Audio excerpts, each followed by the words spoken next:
बनारस घाटों और गंगा का शहर। जानते हैं, इसी शहर की गलियों में एक ऐसी कहानी शुरू होती है जो सच में रूह कपा देने वाली है। ये कहानी ये शुरू होती है बस एक फुसफुसाहट से। एक एक ठंडी सी चेतावनी जो धीरे धीरे एक इतने भयानक सपने में बदल जाती है कि आप सोच भी नहीं सकते। तो आइए इस कहानी की एक एक परत को खोलते हैं। तो इस कहानी की जो मेन कैरेक्टर है वो है अंजलि।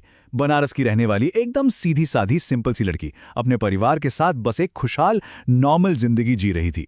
मतलब अंजलि की दुनिया बहुत सिंपल सी थी। पापा पंडित थे, माँ हाउसवाइफ, और खुद अंजलि को भी अभी अभी बैंक में कैशियर की नौकरी मिली थी। सब कुछ आप कह सकते हैं एकदम परफेक्ट चल रहा था। लेकिन उसके माता पिता के मन में ना उसके भविष्य को लेकर एक बड़ी चिंता थी। वो चाहते थे कि बस अब अंजलि की शादी हो जाए, पर अंजलि वो चाहती थी कि कुछ साल काम कर ले पहले। खैर, माता पिता तो माता पिता होते हैं। उन्होंने लड़का देखना शुरू कर ही दिया और जल्द ही एक रिश्ता आ भी गया। और बस यहीं से कहानी में एंट्री होती है आदित्य की। लखनऊ के एक बहुत बड़े खानदान से रिश्ता आया था, और ये रिश्ता अपने साथ अंजलि की जिंदगी में एक बहुत बड़ा और सच कहूं तो एक बहुत ही खतरनाक मोड़ लेकर आने वाला था। आदित्य का आना ही ना अपने आप में एक इवेंट था। सोचिए, बनारस की वो तंग सी गली और वहां पहली बार एक लंबी काली गाड़ी आकर रुकी। मतलब पूरी गली उसे देखने के लिए बाहर निकल आई थी। और आदित्य, वो तो हर तरह से बिल्कुल परफेक्ट लग रहा था। हैंडसम, चार्मिंग और ऊपर से एक सक्सेसफुल स्टार्टअप का फाउंडर भी। जब दोनों ने अकेले में बात की तो अंजलि उसकी बातों से बस और भी ज्यादा इंप्रेस हो गई। तो बस अंजलि ने शर्माते हुए अपने मम्मी पापा को बोल दिया कि हाँ, उसे आदित्य पसंद है। फोन नंबर्स एक्सचेंज हुए और फिर तो बस घंटों बातें होने लगी। लेकिन अंजलि को इस बात का जरा भी अंदाजा नहीं था कि उसकी ये एक हाँ उसकी पूरी की पूरी जिंदगी तबाह करके रख सकती है। क्योंकि जैसे जैसे आदित्य के लिए उसके दिल में जगह बन रही थी, ठीक वैसे वैसे ही उसकी जिंदगी में अजीब और डरावनी घटनाएं भी घटने लगी थीं। और ये तब हुआ जब अंजलि ने लगभग मन बना ही लिया था कि वो आदित्य से शादी करेगी। ठीक तभी उसकी जिंदगी में हादसों का एक बहुत ही डरावना सिलसिला शुरू हो गया। और सुनिए, ये कोई छोटी मोटी चोटें नहीं थीं। एक शाम वो आदित्य से फोन पर बात कर रही थी और सब्जियां काट रही थी। तभी उसका अंगूठा बुरी तरह कट गया। फिर अगले ही दिन ऑफिस में बैठे बैठे ही पता नहीं कैसे उसका पैर मुड़ गया।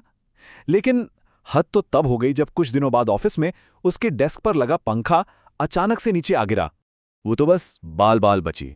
अगर सिर्फ 2 सेकंड पहले वो अपनी डेस्क से ना उठी होती ना, तो वो पंखा सीधा उसके सिर पर होता। इस घटना से वो इतनी ज्यादा डर गई कि जल्दी घर चली गई। पर उससे क्या मालूम था कि असली खौफ, असली डर तो अब घर पर उसका इंतजार कर रहा था। जो खतरा था ना, अब वो सिर्फ बाहर के हादसों तक नहीं रह गया था। वो अब उस एक जगह पर पहुंच चुका था जहां हर इंसान खुद को सबसे ज्यादा सेफ, सबसे ज्यादा महफूज महसूस करता है, उसके अपने ही घर में। तो जब वो घर पहुंची तो देखा पूरे घर में घना अंधेरा है। उसने किचन में अपनी मां को देखा। वो अंधेरे में बस चुपचाप खड़ी होकर जलती हुई गैस की लौ को घूर रही थी। और उसके पापा वो घर के मंदिर के पास बैठे थे और श्लोकों को उल्टा पढ़ रहे थे। अंजलि तो ये सब देखकर एकदम सहम गई। उसने डरते डरते अपनी मां को आवाज लगाई, और जो जवाब उसे मिला वो बहुत बहुत ही ज्यादा डरावना और अजीब था। उसकी मां ने बस एक बात कही, मुझसे दूर रह। और इससे पहले कि अंजलि खुद समझ पाती या कुछ कह पाती, उसे अपने सिर के पीछे एक जोर का झटका महसूस हुआ, एक दर्द, और वो वहीं बेहोश हो गई। जब अंजलि की आंख खुली तो उसके माँ बाप ने कहा कि अरे, उन्हें तो कुछ नहीं हुआ था, बल्कि अंजलि ही उन्हें कमरे में बेहोश मिली थी। उन्होंने हर बात से साफ इनकार कर दिया। अब सवाल ये उठता है कि अंजलि ने जो कुछ भी देखा, क्या वो सब उसका वहम था, कोई सपना, या फिर बात कुछ और ही थी। उसी रात अंजलि ने फोन पर आदित्य को सब कुछ बताया, और आदित्य सब सुनकर बिल्कुल शांत हो गया।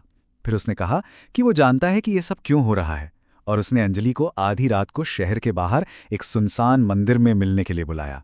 अब आदित्य से मिलने में कुछ दिन बाकी थे, और इन दिनों में जब भी अंजलि अकेली होती, उसे अजीब सी फुसफुसाहटें सुनाई देने लगी।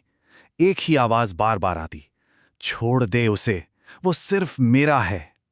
और ये आवाजें ये धीरे धीरे और तेज होती जा रही थीं। अब तो उसे और उसके पूरे परिवार को बर्बाद करने की धमकियां भी मिलने लगी थीं। आदित्य से मिलने जाने से ठीक कुछ घंटे पहले उसके सिर में बहुत दर्द हो रहा था, तो वो थोड़ी देर के लिए लेट गई और बस उसकी आंख लग गई और उसे एक बहुत ही भयानक सपना आया। सपने में उसने देखा कि आदित्य जंगल में अकेला बैठकर कोई पूजा, कोई तांत्रिक क्रिया कर रहा है। तभी एक बहुत ही खूबसूरत औरत उसके पास आती है और उसके कान में कुछ कहती है।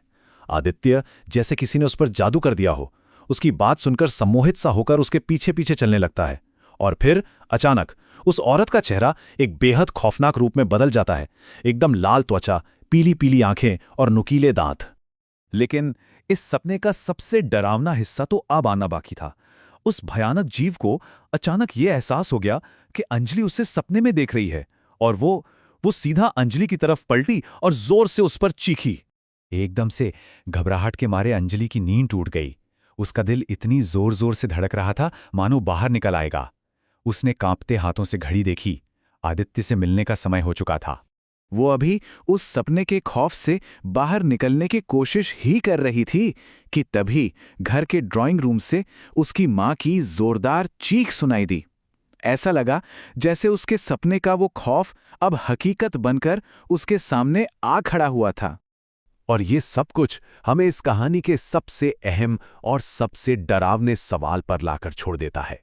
क्या सपने में दिखने वाली वो खौफनाक औरत एक कर्ण पिशाचिनी है? और आखिर आदित्य का इन सब से क्या लेना देना है?